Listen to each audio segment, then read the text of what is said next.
নাহিদ রানা প্রমাণ করলেন তিনি মেশিনের চেয়েও ভালো।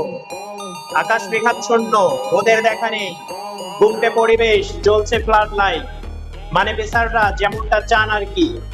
সিলেটে এমন পরিবেশে নাহিদ রানা বুঝিয়ে দিলেন তিনি মেশিনের চেয়েও ভালো।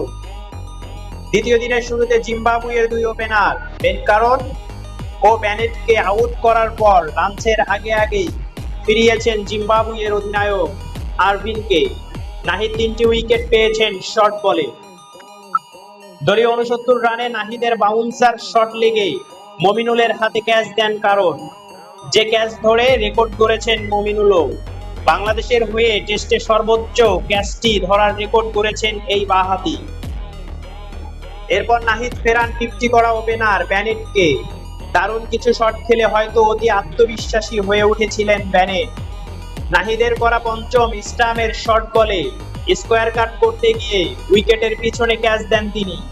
নাহিদ রানার সঙ্গে উইকেটের কলামে নাম লিখিয়েছেন আরেক পেসার হাসান মাহমুদও।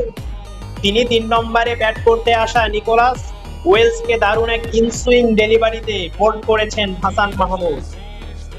88 রানে 3 উইকেট হারানোর পর আরভিন ও শন উইলিয়ামস প্রতিরোধ গড়ে তোলেন, করেন 41 রানের জুটি।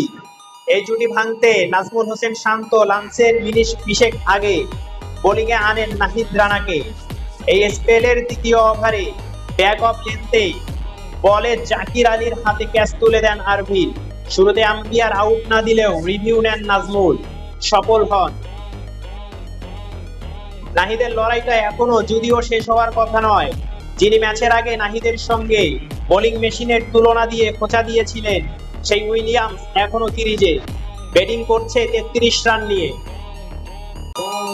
নিউজটি যদি ভালো লাগে একটি লাইক দিবেন আর চ্যানেলটি সাবস্ক্রাইব করে সাপোর্ট করবেন।